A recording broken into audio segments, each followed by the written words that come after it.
Movie की starting एक ऐसे शहर से होती है जहाँ पर अमीर और गरीब लोग एक साथ तो रहते हैं, लेकिन अमीर लोग गरीब लोगों का बिल्कुल साथ नहीं देते। उनके काफी हाई स्टैंडर्ड्स हैं और वो गरीबों को कुछ भी नहीं समझते। ये मूवी इसी शहर में रहने वाले एक आदमी ऑर्थर पर बेस्ड है। वो अपनी मदर के साथ रहा करता था। उसे कॉमेडी बहुत पसंद थी और उसका दिल चाहता था कि वो एक दिन बहुत बड़ा कॉमेडियन बने। उसका आइडियल एक आदमी था जो कि बहुत बड़े कॉमेडी शो को होस्ट करता था। वो कहता था कि मैं भी एक दिन उनके शो में उनके साथ खड़ा होऊंगा। वो इसके लिए बहुत मेहनत किया करता था। फिर एक दिन हम ऑर्थर को देखते हैं जो कि किसी कंपनी की एडवर्टाइजमेंट के लिए एक साइन बोर्ड लेकर एक रोड पर खड़ा होता है कि कुछ शरारती बच्चे वहाँ पर आते हैं और उसे बहुत तंग करके उसका साइन बोर्ड छीनकर भाग जाते हैं। ऑर्थर यहाँ पर जोकर बना होता है। वो उन बच्चों के पीछे भागता है ताकि अपना साइन बोर्ड ले सके, लेकिन वो बच्चे उसे बहुत भगाते हैं और वही साइन बोर्ड उसके मुंह पर मारते हैं, जिससे वो साइन बोर्ड टूट जाता है और उसके बाद फिर वो ऑर्थर को भी बहुत बुरी तरह मारते हैं। ऑर्थर काफी हर्ट होता है और सीधा अपने बॉस के पास जाता है। वो उसे सब कुछ बताता है कि बच्चों ने उसके साथ क्या क्या किया, लेकिन उसका बॉस उल्टा उसे डांट देता है और कहता है कि तुम्हारा दिमाग तो ठीक है,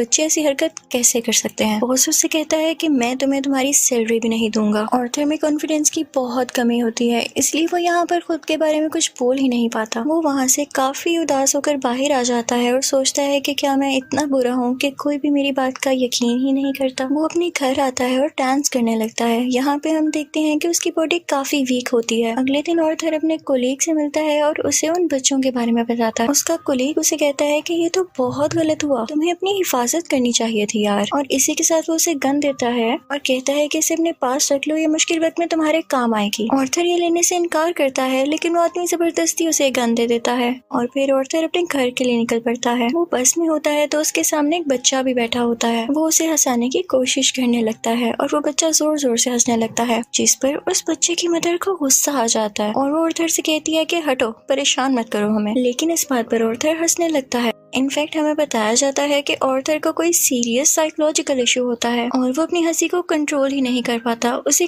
कहीं पर भी हंसी आ जाती है। वो बस में बैठी हुई उस लेडी को एक कार्ड देता है जिसमें उसकी डिजीज के बारे में सब कुछ लिखा होता है। वो घर आता है और अपनी मेडिसिन लेने लगता है। इनफैक्ट वो गरीब था और ये दवाई बहुत एक्सपेंसिव थी, तो वो गवर्नमेंट के बनाए गए मेडिकल सेंटर से ये दवाई फ्री लेता था। वो एक दिन अपनी साइकियाट्रिस्ट के पास जाता है। वो उसे कहती है कि मुझे अपनी डायरी दिखाओ कि तुम क्या क्या लिखते रहे हो। जैसे ही वो उसकी डायरी खोलती है, उसमें ये लिखा होता है कि मैं उस तरह नहीं मरना चाहता जिस तरह बुरी तरह से मैंने जिंदगी गुजारी है। फिर ऑर्थर वहाँ से अपने घर जाता है तो उसकी मदर उससे पूछती है कि क्या थॉमस की तरफ से कोई लेटर आया, तो ऑर्थर कहता है कि नहीं, आज भी नहीं। इनफैक्ट थॉमस इस मूवी में बहुत ज्यादा रिच बिजनेसमैन दिखाया गया है और लोग उससे बहुत डरते हैं। उसकी माँ उसे कहती है कि अगर उसको हमारी हालत के बारे में पता चलेगा तो वो हमारी हेल्प जरूर करेगा। अगले दिन जब वो बाहर जाता है तो वापसी पर आते हुए रास्ते में उसे एक सिंगल मदर मिलती है जिसके साथ एक छोटी सी बेटी भी होती है। वो ऑर्थर को काफी अच्छी लगने लगती है, लेकिन वो अपने घर आ जाता है। यहाँ उसकी मदर उससे फिर उसी लेटर के बारे में पूछती है तो ऑर्थर कहता है आपका क्या लेना देना है उससे, वो हमारी मदद नहीं करेगा।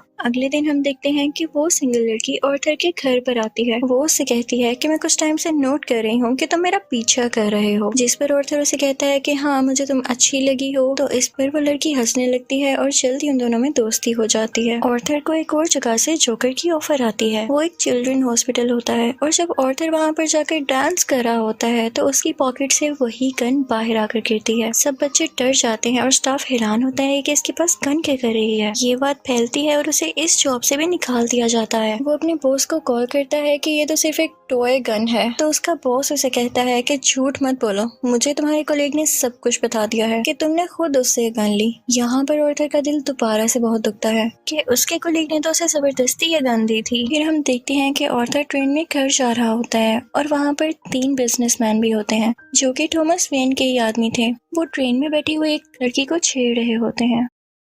ऑर्थर को यहाँ पर अपने मेंटल डिसऑर्डर की वजह से हंसी आने लगती है और वो तीनों आदमी समझते हैं कि हम पर हंस रहा है। वो उसे बहुत मारते हैं, इतना मारते हैं कि उसके मुंह से खून आने लगता है। ऑर्थर उन्हें अपना मसला बताने की कोशिश कर रहा था, लेकिन वो तीनों उसकी एक नहीं सुनते। ऑर्थर को उन तीनों पर गुस्सा आ जाता है और वो अपनी गन निकाल कर उन तीनों को शूट कर देता है। वो वहाँ से ये सोचकर भाग जाता है कि मैंने 3 लोगों का कत्ल किया है। वो खुद को एक बाथरूम में लॉक कर लेता है। पहले तो वो डर रहा था, लेकिन यहाँ पर अचानक से वो डांस करने लगता है। ऐसे लग रहा था जैसे अब उसे कोई रिग्रेट नहीं, और वो काफी सुकून में भी था। और फिर घर आता है तो टीवी पर न्यूज चल रही होती है जिसमें थॉमस बोल रहा होता है। वो कहता है कि जिन 3 लोगों का कत्ल हुआ वो मेरे आदमी थे और उन्हें किसी जोकर ने मारा। लेकिन यहाँ पर गरीब लोग उन तीनों की डेथ का अफसोस करने की बजाय जोकर्स का साथ दे रहे होते हैं, क्योंकि वो सब जोकर्स के रूप में ही अमीर लोगों के खिलाफ स्ट्राइक कर रहे होते हैं। वहाँ से आर्थर अपनी साइकेट्रिस्ट के पास जाता है तो वो उसे बताती है कि हम आज आखिरी बार मिल रहे हैं, क्योंकि गवर्नमेंट ने हमें फंड्स देना बंद कर दिया है और अब के बाद मैं आपका फ्री इलाज नहीं कर सकती। आर्थर दोबारा से काफी टूट जाता है और उदास होकर वहाँ से बाहर आ जाता है। फिर हम आर्थर को देखते हैं जो कि कॉमेडी शो में लोगों को हंसाने की कोशिश कर रहा होता है, लेकिन वो ऐसा कर नहीं पाता और परेशानी में उसे जोर जोर से हंसी आने लगती है।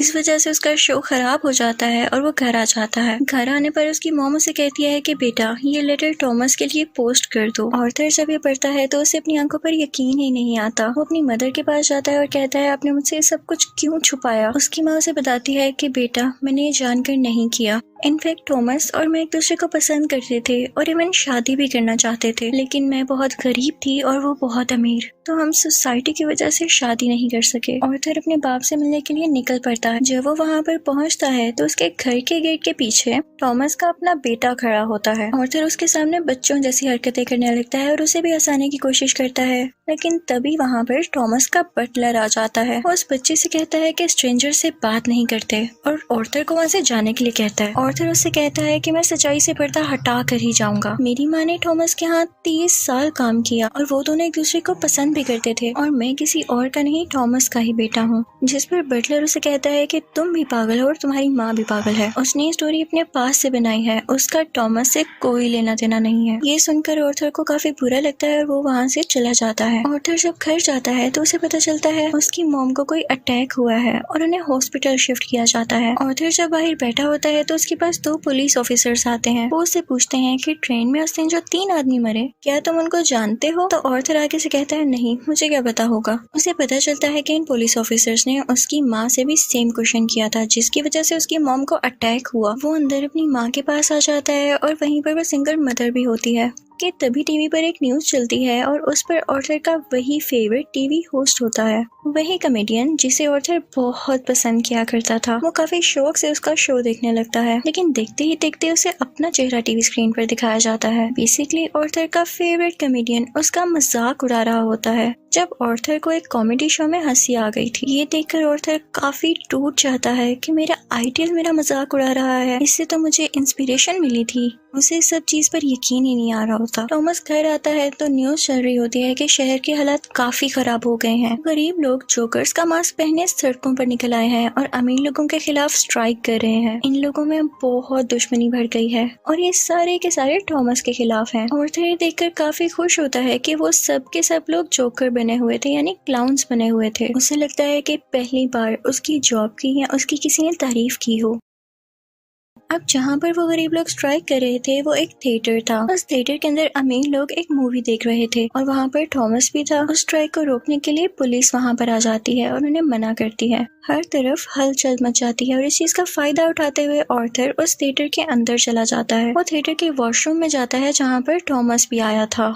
आर्थर उसके पास जाता है और पोलाइटली कहता है कि मैं आपका बेटा हूँ, मेरी माँ और आप एक साथ हुआ करते थे, याद करें। थॉमस उसे कहता है कि मैं इस नाम की किसी औरत को नहीं जानता और उसे जोरदार मुक्का मारता है, यानी पंच करता है, जिससे उसकी नाक से बहुत खून आने लगता है। आर्थर घर चला जाता है और कुछ टाइम बाद उसे पुलिस की कॉल आती है। वो इनफैक्ट आर्थर से भी इन्वेस्टिगेशन करना चाहते थे उस दिन के बारे में जब उन 3 आदमियों का कत्ल हुआ था। और तभी आर्थर को ये भी पता चलता है कि जो उसका फेवरेट कॉमेडियन था उसने आर्थर को अपने शो में बुलाया है। इनफैक्ट उसने आर्थर की जो क्लिप अपने शो में चलाई थी उसकी वजह से उसकी शो की रेटिंग काफी बढ़ गई थी, क्योंकि लोगों ने उसको पसंद किया था। वो बहुत खुश हो जाता है और तैयार होकर वहाँ पर जाने के लिए निकल जाता है, लेकिन उसे याद आता है कि थॉमस के बटलर ने कहा था कि मेरी माँ पागल है। तो वो उस मेंटल हॉस्पिटल पर जाता है जहाँ पर उसकी माँ का कभी इलाज हुआ था। वो उन लोगों से अपनी माँ की फाइल मांगता है। वो वहाँ से वो फाइल चुरा कर भाग जाता है। उसमें लिखा हुआ था कि आर्थर की माँ का किसी और के साथ रिलेशन था। वो उसे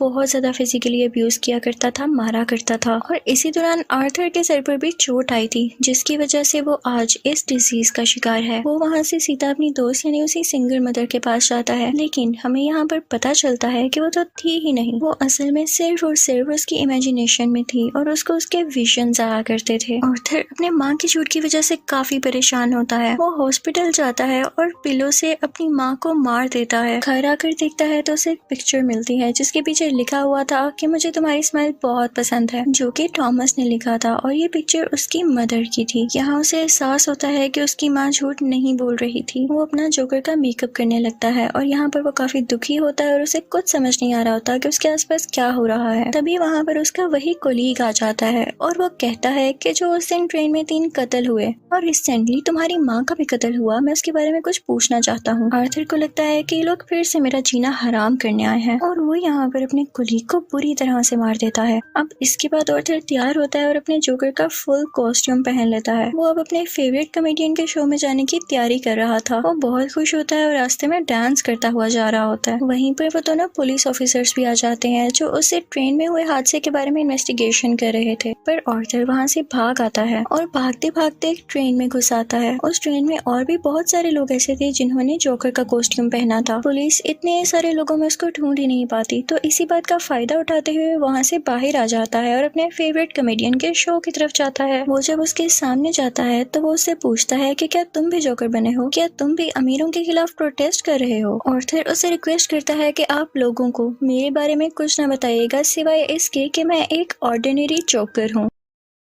और फिर उनका लाइव शो स्टार्ट हो जाता है। ऑडियंस उन्हें देखकर काफी खुश होती है और इस चीज को काफी एडमायर कर रही होती है। वहाँ पर आर्थर का फेवरेट कॉमेडियन उसे क्वेश्चन करता है कि तुम यहाँ पर जोकर बन के क्यों आए हो। तो जोकर उसे कहता है कि मैं हमेशा खुश रहना चाहता था और मैं लोगों में भी खुशियाँ बांटना चाहता था। लोगों ने मुझे इस गेटअप में पसंद किया तो मैंने सोचा क्यों ना मैं ऐसे ही आ जाऊँ। वो यहाँ पर एक बहुत ज्यादा सरप्राइजिंग बात भी करता है। वो इस लाइव शो में सबके सामने बता देता है कि उस दिन ट्रेन में जो 3 लोग मारे गए उनको मैंने ही मारा है। वो कहता है कि ये सब मैंने आपको इसलिए बताया कि अब तक कितने गरीब मरे, कितने ही ज्यादा अमीर लोगों ने गरीब लोगों को बेदर्दी से कत्ल किया, लेकिन आज तक किसी ने नोटिस किया, किसी ने भी अमीर लोगों के खिलाफ आवाज उठाई या उन गरीब लोगों को याद किया तो मुझे बताएं। और जब मैंने किसी अमीर आदमी को मार दिया तो लोग इतना शोर किस लिए मचा रहे हैं? क्या सब इंसान बराबर नहीं होते या अमीर लोगों में कोई और खास बात होती है? वो कहता है कि सोसाइटी बहुत खराब हो चुकी है, वो सिर्फ अपना फायदा सोचती है और अगर आज तुमने मुझे इस शो में बुलाया है तो ये तुम्हारी रहमदिली हरगिज नहीं है। तुम्हारे शो की रेटिंग मेरी वजह से बढ़ रही थी इसलिए तुमने ऐसा किया। लेकिन आर्थर का जो फेवरेट कॉमेडियन होता है वो कहता है ऐसी बात हरगिज नहीं है। आर्थर को गुस्सा आ जाता है कि तुम अभी भी झूठ बोल रहे हो और इसी के साथ अपनी गन बाहर निकालता है और उसे सबके सामने शूट कर देता है। लोग काफी घबरा जाते हैं और वहाँ से बाहर निकलने लगते हैं, लेकिन आर्थर को हम यहाँ पर काफी कॉन्फिडेंट देखते हैं। वो किसी से नहीं डर रहा होता। पुलिस इस बात पर जोकर यानी आर्थर को अरेस्ट कर लेती है और अपनी गाड़ी में बिठाकर उसे वहाँ से दूर ले जाने लगती है। लेकिन आर्थर रास्ते में देखता है कि उसके बहुत सारे सपोर्टर्स हैं जो उसे सपोर्ट कर रहे हैं। उनमें से कुछ लोग एक एम्बुलेंस में बैठते हैं और उसकी ज्यादा सारी स्पीड करके उस पुलिस कार के साथ टक्कर कर देते हैं, जिसकी वजह से वो पुलिस कार उल्ट जाती है और अब जोकर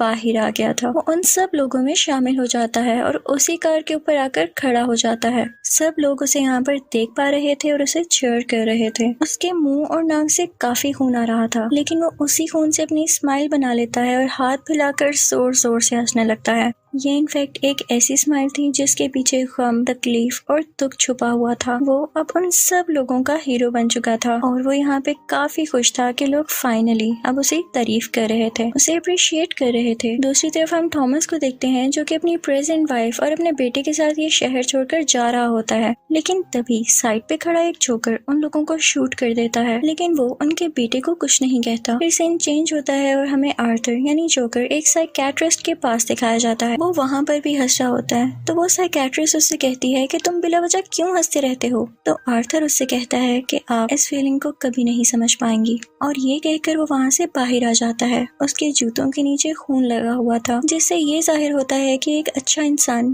कैसे किसी कातिल में बदल गया। और इस मूवी से हमें ये लेसन भी मिलता है कि जब किसी के साथ बुरा किया जाए तो वो बुरा ना भी हो तो एक ना एक दिन बुरा बन ही जाता है। उसे इतनी अजियत दी गई, इतना टॉर्चर किया गया कि उसके अंदर से वो फीलिंग्स ही खत्म हो गई, और अब वो अपनी लाइफ से बिल्कुल सेटिस्फाई था। और इसी के साथ ये मूवी भी एंड हो जाती है। आई होप आपको ये मूवी अच्छी लगी होगी। Thank you for watching.